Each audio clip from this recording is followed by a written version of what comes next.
doctrinas cardinales o doctrinas esenciales del cristianismo es la doctrina de la Trinidad.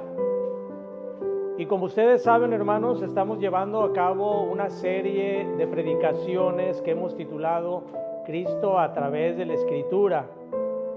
Y en la predicación del día de hoy estaremos considerando lo que es el pacto de redención.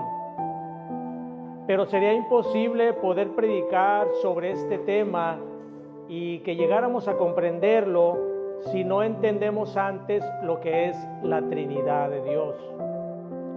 Es por esto que este sermón lo he titulado La Trinidad de Dios en el Pacto de Redención. Estaremos entonces considerando primeramente la doctrina de la Trinidad para entonces pasar y meditar sobre lo que es el pacto de redención. Y déjenme decirles, hermanos, que estas dos doctrinas son fundamentales para que nosotros podamos entender lo que es nuestra creencia cristiana. Son pilares, son piedras de edificación. No podemos nosotros creer o decir que somos cristianos si no creemos en la Trinidad de Dios y también en el pacto de redención, en la redención que hubo en nuestro favor.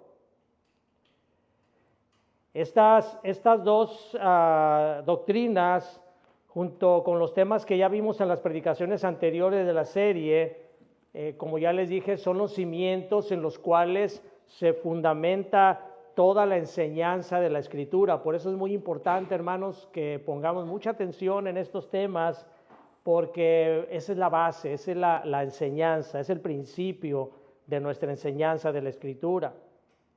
Ahora, esto no es todo, por supuesto, hay muchas enseñanzas que nos da la Escritura, pero sí es el inicio. Si nosotros comprendemos esto, nosotros vamos a comprender todo lo que la Biblia nos enseña a través de la Escritura. Si no entendemos estas doctrinas principales, vamos a nosotros estar leyendo la Escritura y vamos a ir caminando de manera muy desorientada. De ahí la importancia de que nosotros las comprendamos. Ahora, como una introducción y con el objeto de seguir la secuencia de esto que hemos estado viendo, déjenme darles un pequeño resumen de lo que hemos visto anteriormente. Nosotros ya vimos que cómo Dios hizo al hombre, fue creado a imagen de Dios, Dios le entregó la creación a Adán, hizo un pacto con él, un pacto de obras en el cual le prometía vida eterna si obedecía la ley de Dios, pero también lo condenaría a morir si desobedecía. Adán, como ya sabemos, desobedeció y Adán murió. Ahora, su muerte no consistió solo en una muerte física, sino muerte espiritual. ¿Qué quiere decir esto? Que Adán ya no pudo tener comunión con Dios. Aquella comunión que tenía con Dios se rompió, se resquebrajó. Pero no únicamente Adán llevó ese castigo, sino que fue transmitido a todas sus generaciones, en el cual estamos incluidos nosotros y todos los seres humanos que nacieron después de él. Pero Dios, en su sabiduría y su eternidad, sabía que Adán quebrantaría el pacto, y como no quería que la humanidad se perdiera por amor a nosotros, Dios hizo también con nosotros, o más bien Dios hizo entre ellos, entre la Trinidad, lo que se llama el pacto de redención, que es lo que vamos a ver nosotros ahorita. Este pacto consistía en que la Trinidad se pondrían de acuerdo para llevar a cabo la redención del hombre, de cómo iban a llevar a cabo esta redención. Y esto es lo que vamos a ver en la predicación de esta mañana. Este va a ser el tema. Así que yo les invito, hermanos, a que pongan mucha atención a esta predicación para poder entender todo lo que en esencia es el inicio de nuestra creencia cristiana. Vamos a orar para comenzar, hermanos. Bendito Padre y Señor nuestro, estamos, Señor, a punto de iniciar un estudio, una meditación en unos temas difíciles, Señor, de entender por nuestra condición humana. Pero sabemos también, Padre, que tú nos has dejado, nos conoces, sabes que somos polvo, y tú nos has dejado, Señor, los indicios para que nosotros podamos conocer aquellos misterios que tú has destinado a revelarnos. También, Señor, entendemos que es por medio de tu Espíritu Santo el que nosotros recibimos esta enseñanza y pedimos, Señor, para que nos des de tu Espíritu y podamos de esa manera comprender tal y como tú lo tienes manifestado. Te lo pedimos en el bendito nombre de nuestro Señor y Salvador Jesucristo. Amén. Tengan sus Biblias abiertas, hermanos, porque vamos a ir a varios pasajes en los cuales me gustaría que los estuvieran viendo para que podamos ir comprendiendo estas doctrinas tan importantes. Aunque la mayoría de los cristianos confiesan creer en la Trinidad de Dios, a tal grado que evitan asociarse con aquellas personas, con aquellas sectas que rechazan estas doctrinas, como los testigos de Jehová o como los mormones, son muy pocos aquellos cristianos que realmente las entienden. Y estoy hablando de la Trinidad en este caso. Y por lo tanto, regularmente no mencionan en sus confesiones, en sus creencias, no mencionan tanto la Trinidad. Ellos pueden declarar que aman a Dios, que aman a Cristo o incluso que aman al Espíritu Santo, como muchas denominaciones pentecostales que dan mucho énfasis al Espíritu Santo. Pueden declarar eso, pero la Trinidad como tal queda excluida de sus confesiones. Por eso pueden decir, yo amo a Dios, yo amo a Cristo, yo amo al Espíritu Santo, pero no dicen yo amo a la Trinidad. Es muy raro que alguien utilice ese término. Y para nosotros el tener un conocimiento certero de lo que es la Trinidad es una gran bendición para nuestra vida, porque a Dios le ha placido revelarnos en la Trinidad lo que Dios es, toda su persona. Nos la revela en la Trinidad, nos la revela de una forma íntegra, de tal manera que nosotros podamos conocer a Dios tal y como Dios es. Y Dios es un Dios en tres personas: Dios Padre, Dios Hijo, Dios Espíritu Santo. Así que nosotros, al conocer la Trinidad, estamos completamente conociendo todo lo que es Dios.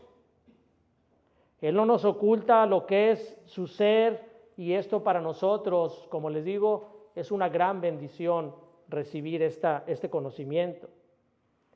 Nosotros, por supuesto, sabemos que Dios es uno.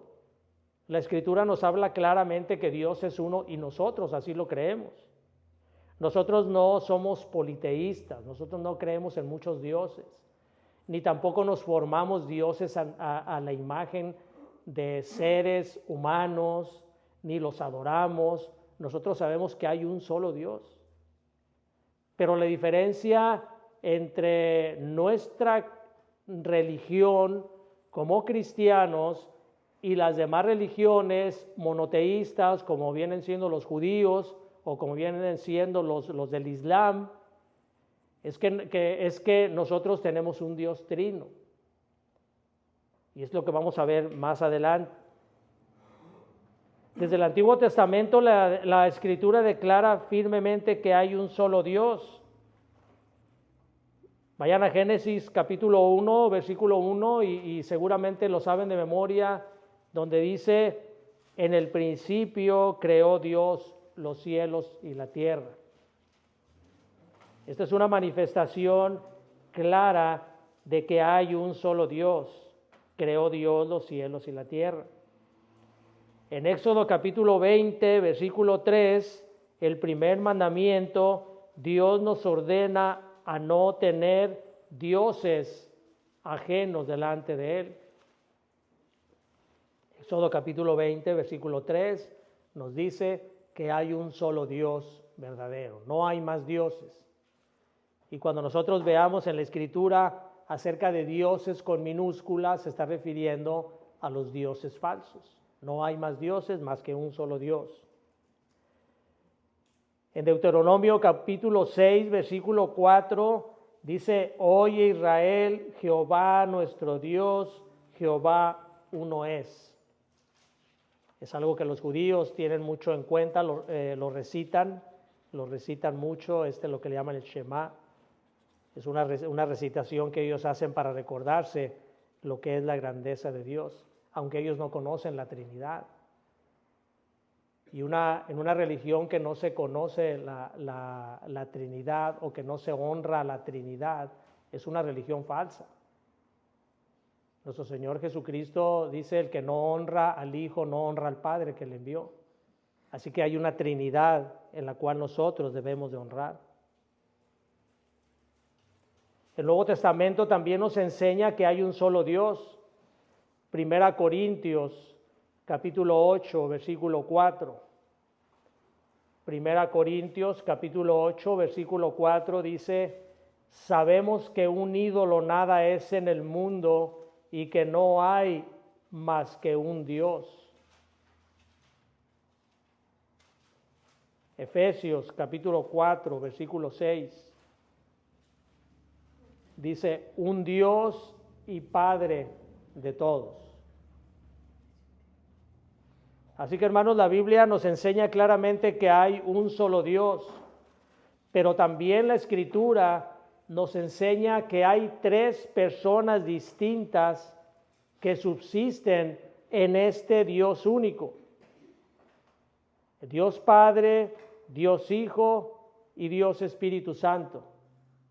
Aunque la palabra Trinidad no viene mencionada en la Escritura, toda la Escritura nos da evidencia de que hay una Trinidad, de que Dios está conformado por tres personas de la misma sustancia, de la misma categoría, con los mismos atributos de un solo Dios. Nuestro Señor Jesucristo dijo en Mateo 28, 19: por tanto, id y haced discípulos a todas las naciones, bautizándolos en el nombre del Padre, y del Hijo, y del Espíritu Santo. ¿Por qué hago énfasis en las comas? Porque esta expresión gramatical da la idea de que se trata de tres personas diferentes, por eso el énfasis en las comas.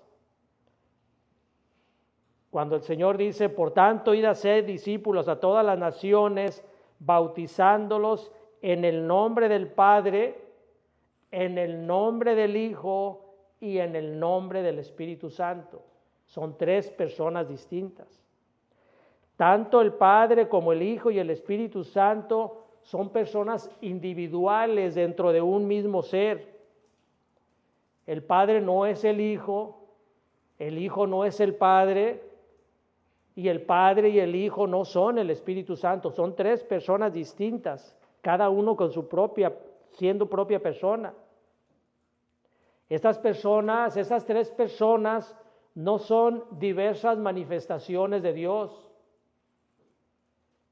Es por eso que nosotros, cuando expliquemos lo que es la Trinidad, no debemos de dar analogías que nos lleven a explicar con ligereza la Trinidad y que nos van a llevar a enseñar de manera errónea a las personas, a que la comprendan de manera errónea.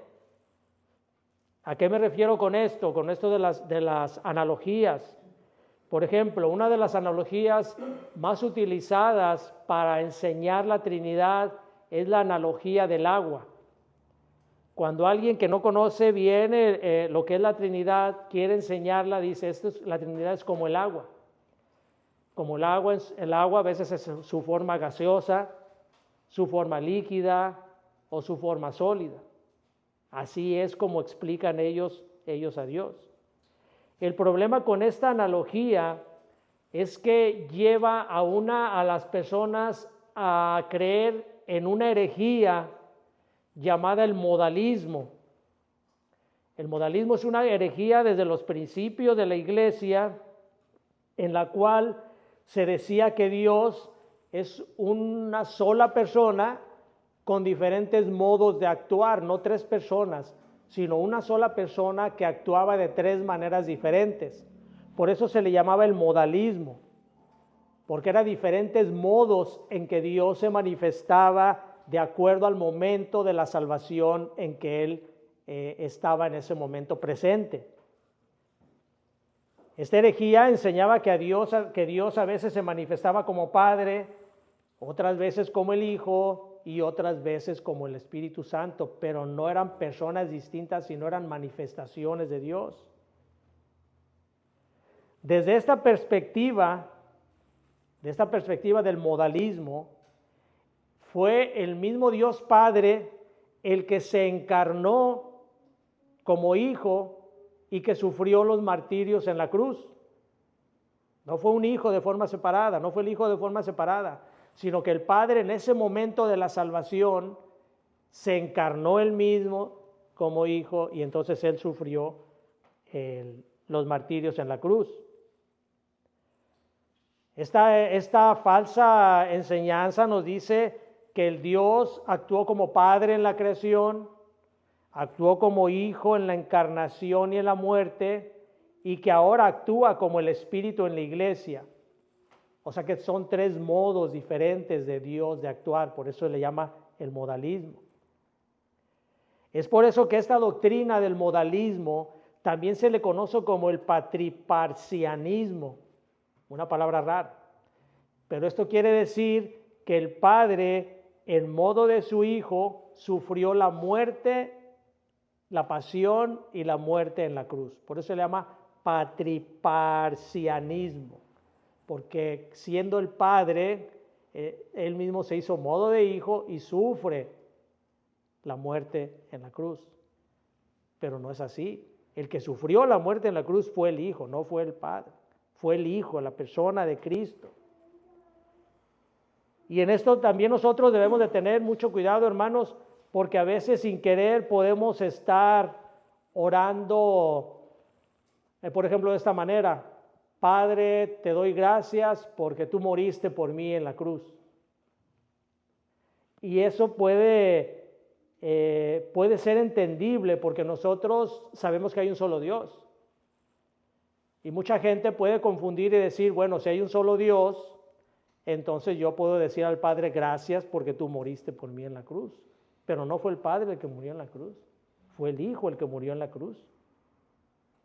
Si nosotros comprendemos la doctrina de la Trinidad y la individualidad de las tres personas, podemos nosotros evitar caer en ese descuido. Por eso es importante que nosotros conozcamos la doctrina de la Trinidad. Dentro de la economía de la salvación, o sea, dentro del plan de la salvación, fue el Dios Hijo el que murió en la cruz por nosotros, no el Dios Padre, ni tampoco el Espíritu Santo. Y esto lo vamos a ver más a detalle cuando entremos en el pacto de la redención. Podemos nosotros ver entonces en la Escritura una clara referencia a la Trinidad y a la individualidad de las tres personas en el bautismo de Jesús. Vayan a Lucas capítulo 3, versículo 21. Lucas 3, 21.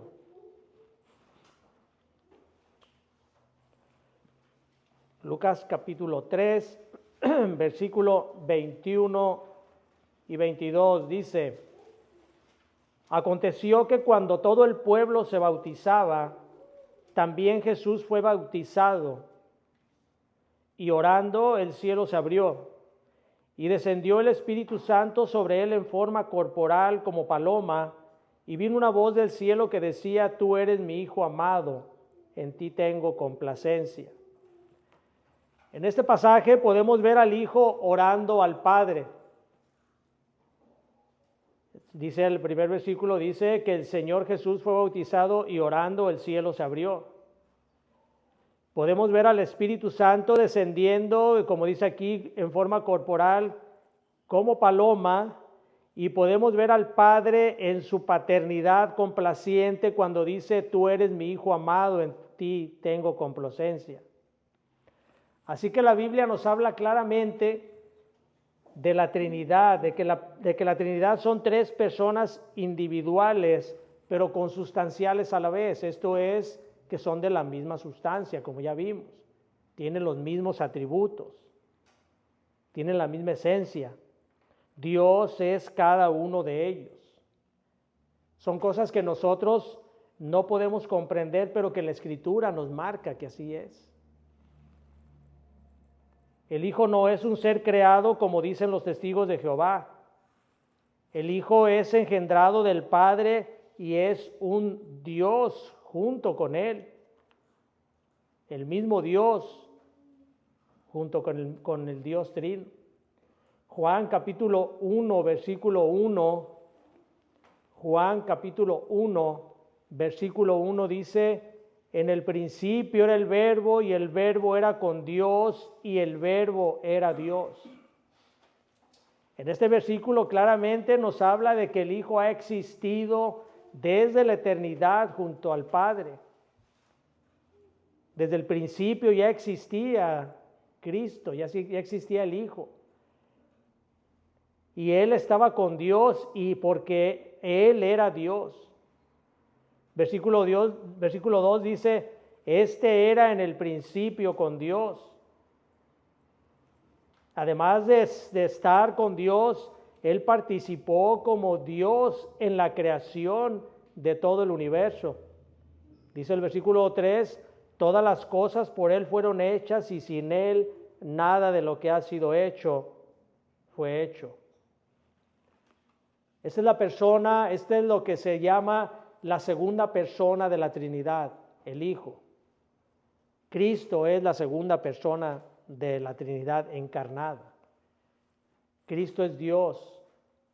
Nadie puede negar la deidad de Cristo, porque aquellos que niegan la deidad de Cristo están negando la parte más importante de la Escritura, que es el que Cristo vino y se encarnó como hombre para morir por nosotros. Y la Escritura nos habla, como ya lo referí anteriormente en Juan capítulo 3, el que no honra al Hijo no honra al Padre que le envió. Por lo que hace al Espíritu Santo, el Espíritu Santo no es una energía, como también dicen los testigos de Jehová. El Espíritu Santo también es igual que el Hijo y que el Padre, es una persona porque tiene todos los atributos que una persona puede tener. Así como nosotros somos personas, tenemos atributos, tenemos intelecto, emociones, voluntad. Así el Espíritu Santo también. Si fuera el Espíritu Santo una energía, no tuviera esas atribuciones, esos atributos. Dice Romanos 8:26, hablando de que el Espíritu Santo tiene intelecto. Romanos 8:26 dice, y de igual manera el Espíritu nos ayuda en nuestra debilidad. Pues qué hemos de pedir como conviene, no lo sabemos, pero el Espíritu mismo intercede por nosotros con gemidos indecibles. El Espíritu Santo tiene conocimiento, Él sabe lo que nosotros no sabemos. Él conoce el Espíritu de Dios, como dice la Escritura, así como nuestro Espíritu nos conoce a nosotros, el Espíritu Santo conoce lo que es el Espíritu de Dios. Y porque Él tiene conocimiento, Él nos puede ayudar en nuestra debilidad y Él intercede por nosotros, Él pide por nosotros lo que nosotros no sabemos pedir, porque Él tiene intelecto, es una persona, no es energía. El Espíritu Santo sabe nuestras necesidades y cuando nosotros estamos orando, Él nos ayuda en la oración para pedir de manera más apropiada a Dios Padre. La oración va a Dios Padre. El Espíritu Santo también tiene emociones. Efesios 4:30 dice, no contristéis al Espíritu Santo de Dios. no contristéis. Otra versión dice, no entristezcan al Espíritu Santo. ¿Y cómo entristecemos al Espíritu Santo nosotros? Nosotros entristecemos al Espíritu Santo cuando actuamos fuera de la voluntad de Dios. El Espíritu Santo se entristece cuando nosotros estamos caminando fuera de lo que es la voluntad de Dios. El Espíritu Santo también se entristece cuando nosotros rechazamos un consejo de parte de Él, cuando nosotros estamos propensos a pecar. El Espíritu Santo también se entristece por eso. Como veíamos en el estudio de la confesión, hermanos, el Espíritu Santo se contrista cuando nos está redarguyendo, nos está diciendo las cosas que estamos haciendo mal, que estamos actuando mal en contra de la voluntad de Dios y hacemos caso omiso nosotros a eso que el Espíritu Santo nos dice. El Espíritu Santo también tiene voluntad. Hechos capítulo 13, versículo 2. Hechos 13, versículo 2. Dice, ministrando estos al Señor y ayunando, dijo el Espíritu Santo, apartadme a Bernabé y a Saulo para la obra a los que he llamado. No sé qué hacen con estos versículos aquellos que no creen que el Espíritu Santo es una persona cuando están leyendo todos estos versículos, de qué manera los toman, no lo sé. Pero la Escritura nos habla claramente de la personalidad del Espíritu Santo. Dios tiene voluntad y de hecho el Espíritu Santo es el que llama a las personas al ministerio. Muchas veces aquellas personas que son llamadas al ministerio, regularmente decimos, Dios me llamó. Pero lo más correcto es decir, el Espíritu Santo fue el que nos llamó. Porque cuando nosotros decimos Dios me llamó, aunque creemos en la Trinidad, regularmente nos referimos a Dios Padre. Pero la persona encargada de esto es el Espíritu Santo. Es la que llama a las personas. El Espíritu Santo también ama, también nos ama. Dice Romanos 15:30, pero os ruego, hermanos, Romanos 15:30, pero os ruego, hermanos, por nuestro Señor Jesucristo y por el amor del Espíritu, Romanos 15:30. El Espíritu Santo también siente amor y ese amor es para nosotros también. Y es por ese amor que nos tiene, que también tiene celos, nos cela también el Espíritu Santo, nos anhela celosamente. Dice Santiago 4:5, ¿o pensáis que la Escritura dice en vano, el Espíritu que Él ha hecho morar en nosotros nos anhela celosamente? Hay un celo del Espíritu Santo por nosotros, pero ese celo es por amor también. Por el amor que nos tiene, Él nos cela. Y el Espíritu Santo nos cela cuando nosotros somos infieles. Ese es el celo que cualquier persona puede tener ante una infidelidad. El Espíritu Santo nos cela cuando nosotros somos infieles a Dios.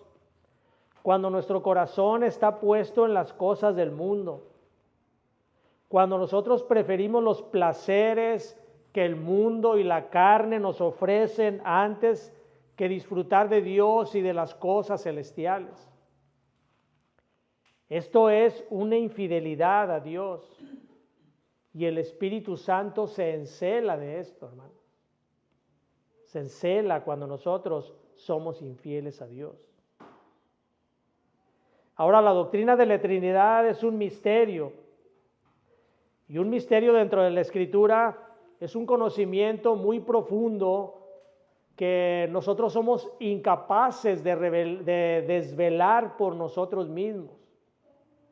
Sino que en el misterio Dios es el que nos revela Dios es el que nos revela de tal manera que debido a nuestra condición humana no seríamos capaces de comprender la profundidad de ese misterio. No es un enigma, no se trata de un enigma. Un enigma es un tipo de misterio medio desconocido, medio escondido, pero este no es un enigma, el misterio es algo que el Señor nos revela que de acuerdo a nuestra condición para nosotros sería imposible de revelar. Nosotros por fe creemos en la Trinidad, pero es imposible que nuestra fe humana, finita, pueda conciliar en nuestra lógica humana, que existen tres personas iguales en sustancia, unidas y que a la vez sean diferentes. Esto para nosotros es imposible de comprender. Para Dios es posible, para nosotros no, y por eso nos lo revela de tal manera que nosotros podamos entenderlo. Porque el hecho de que podamos comprenderlo no quiere decir que no exista. Dios lo ha manifestado. Lo que Dios nos ha revelado respecto a la Trinidad debe ser suficiente para entenderlo y para creerlo, y de ahí su importancia para nuestra vida espiritual. Y para comprender el papel que cada una de las personas divinas, el Padre, el Hijo y el Espíritu Santo, protagonizaron dentro del pacto de redención, es por ello que primero quisimos hablar acerca de lo de la Trinidad, para poder entender entonces cuál es el papel que Dios, como Dios Trino, tuvo participación dentro del pacto de redención. Vamos a ver ahora, hermanos, cuál fue esa participación que tuvo Dios como Dios Trino en el pacto de redención. Existe solamente una forma de salvación. Es la forma de salvación que todos ya conocemos. La salvación es únicamente por gracia. Creo que todos los que estamos aquí estamos de acuerdo que la salvación es por gracia. Ahora, ¿cómo es esto? ¿Cómo es esto de la salvación por gracia? Bueno, podemos explicarla de la siguiente manera, que habiendo caído la humanidad y en su condición caída, siendo imposible cumplir con la ley de Dios, Dios decidió hacer un pacto con los hombres por medio del cual les daría el regalo de la salvación con la única condición de que creyeran en el Redentor que Dios iba a mandar para salvarlos. Ese es el pacto de gracia. Esa es la salvación por gracia. El pacto que Dios hizo con los hombres para salvarlos, dado que los hombres no podían salvarse. Y la única condición es que el hombre crea en aquel Redentor que Dios iba a enviar para obtener la salvación. Eso es todo lo que es el pacto de gracia. Pero ¿cómo decidió Dios entonces este pacto de gracia con el hombre? ¿Cómo fue que Dios tomó la determinación de hacer ese pacto de gracia? Y aquí es donde entra la Trinidad y el pacto de redención. Porque Dios ya sabía que el hombre iba a caer. Dios en su sabiduría eterna, Dios antes de la fundación del mundo, Dios sabía que Adán iba a caer, porque Dios todo lo conoce, a Dios nada se le escapa. Así que la Trinidad decidieron ponerse de acuerdo, y estoy hablando en términos que podamos entenderlo. La Trinidad decide ponerse de acuerdo para ver cómo harían ese plan de salvación. A esta reunión que tienen ellos y a este resultado es lo que se llama el pacto de redención.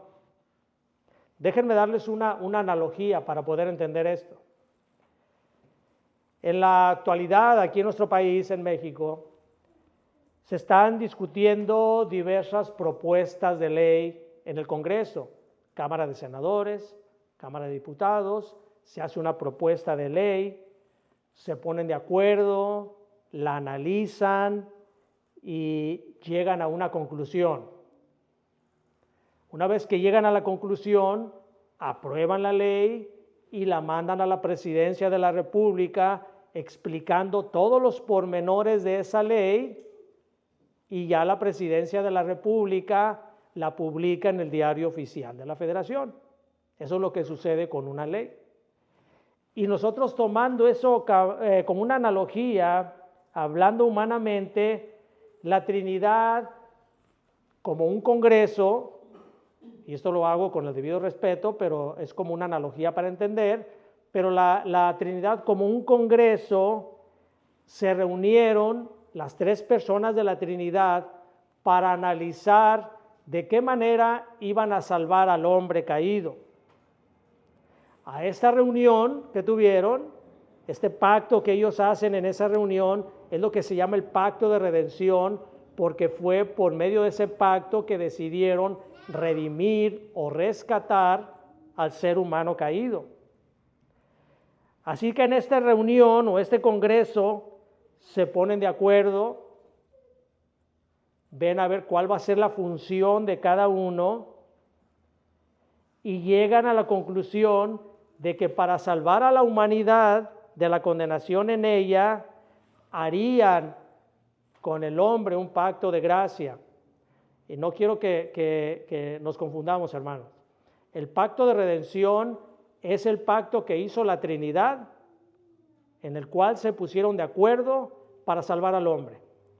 El pacto de gracia es el resultado de ese pacto de redención, por medio del cual Dios iba a hacer un pacto con el hombre, un pacto gratuito, un pacto de gracia para salvarlo, que eso lo vamos a ver en predicación posterior.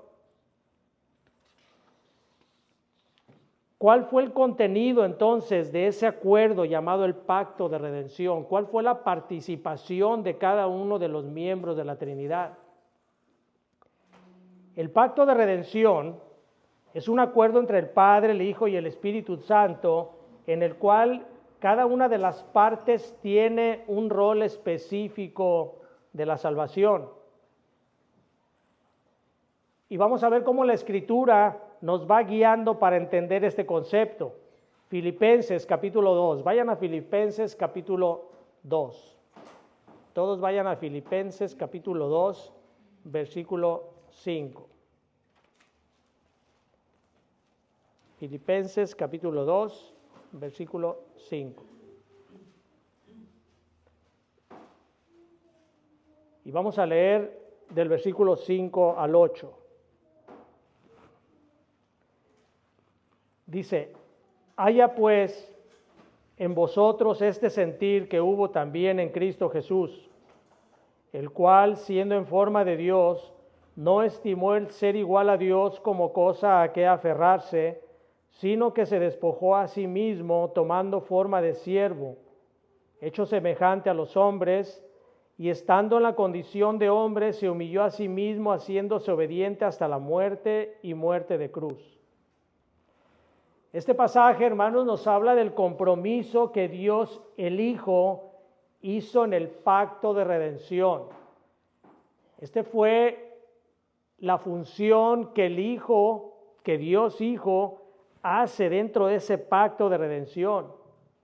Y ese compromiso era el de venir a morir a la cruz para salvar a la humanidad. Esa es la participación de Dios el Hijo en el pacto de redención. Pero también este pasaje nos habla acerca de que este acto fue un acto de obediencia al Padre. El Padre envía al Hijo y el Hijo se compromete a ser obediente para hacer la voluntad del Padre. La Escritura nos habla de que el Hijo, Dios Hijo, Jesucristo, fue obediente desde la infancia hasta la muerte de cruz, como dice aquí el pasaje. Juan capítulo 6, versículo 38 dice: porque he descendido del cielo no para hacer mi voluntad, sino la voluntad del que me envió. El Padre es el que envía al Hijo para que el Hijo muera en la cruz para la salvación de toda la humanidad. Ahora, ¿cuál era la voluntad del Padre? La voluntad del Padre era que el Hijo cumpliera perfectamente su comisión. Esa es la función del Padre dentro del pacto de redención. Enviar a su Hijo para que cumpla con aquello que serviría para redimir a todos los seres humanos, el sacrificio de Cristo en la cruz. Y el Padre daría como recompensa al Hijo una descendencia formada por todos aquellos que el Padre elegiría para la salvación.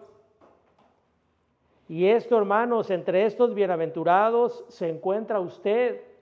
Cada uno de ustedes, cada uno de nosotros nos encontramos en ese bienaventuranza, en esa elección que Dios hace, si es que usted ha aceptado a Cristo como el Señor de su vida. Y si usted aceptó a Cristo como el Señor de su vida, hermano, usted puede exclamar como el apóstol Pablo en Efesios 1, del 3 al 6.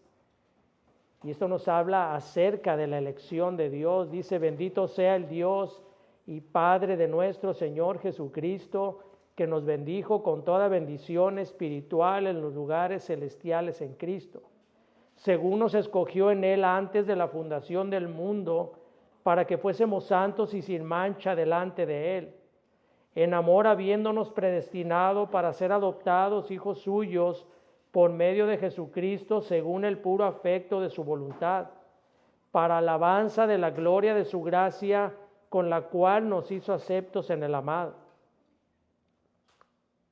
Ahora, si el Hijo pagó con su sangre la obra de redención, el Padre fue el que lo envió, esa fue la función del Hijo. La función del Padre es enviar al Hijo, darle una descendencia de hombres y mujeres elegidos para ser suyos. Entonces nos queda ver cuál fue la participación del Espíritu Santo en este pacto de redención. Y la participación del Espíritu Santo en el pacto de redención fue aplicar a cada uno de los elegidos la obra que Cristo hizo en la cruz. Esta fue la participación del Espíritu Santo. Fíjese lo que dice Juan capítulo 16. Juan capítulo 16, versículo 7 al 15 dice: pero yo os digo la verdad, os conviene que yo me vaya, porque si no me fuere, el Consolador no vendría a vosotros, mas si me fuere os lo enviaré. Y cuando Él venga, convencerá al mundo de pecado, de justicia y de juicio.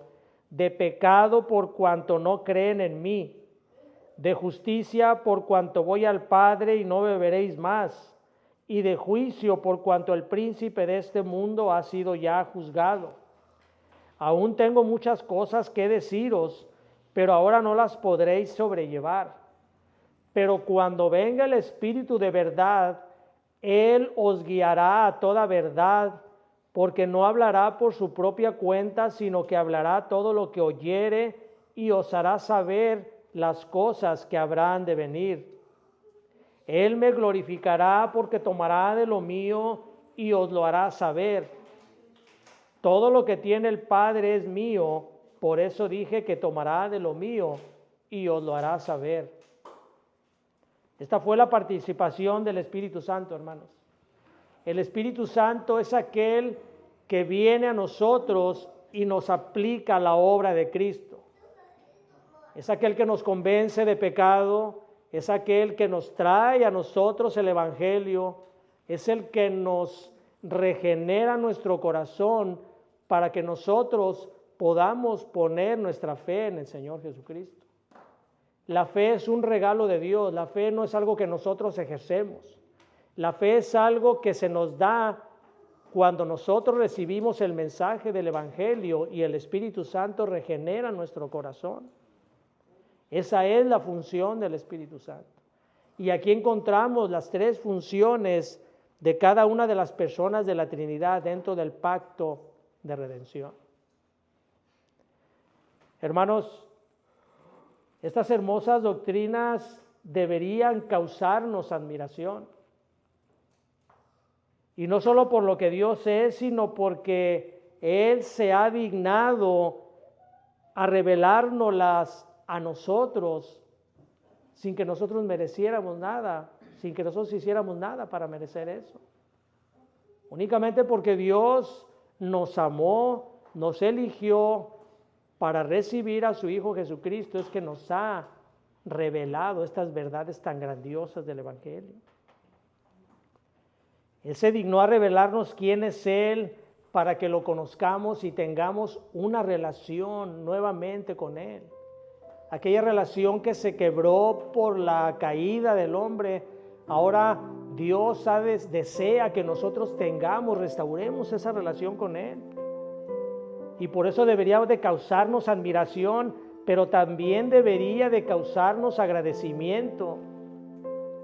Porque cuando nos encontrábamos muertos en nuestros delitos y en nuestros pecados, Dios Padre, Dios Hijo y Dios Espíritu Santo, en aquel pacto de redención hecho antes de la fundación del mundo, decidieron salvarnos a cada uno de nosotros. Y en esa decisión, tomaron la decisión entregando a lo más preciado que pueda haber, la vida del siempre glorioso Señor Jesucristo, el Hijo amado. Qué regalo tan grande hemos recibido, hermanos, sin merecerlo. Y muchas veces nosotros no lo sabemos valorar. Pero qué tristeza es saber que alguien no tan solo no lo valoran, sino que también lo desprecian. Y esto, hermanos, debería de causarnos mucho dolor a nosotros, porque dice la Escritura que para esas personas que desprecian a Cristo está reservado el fuego del infierno. Que Dios nos ayude, hermanos, a valorar todo esto y seamos agradecidos y con gozo de saber que Dios nos ha elegido para vida eterna. Vamos a orar, hermanos. Bendito Padre, te damos gracias, Señor, por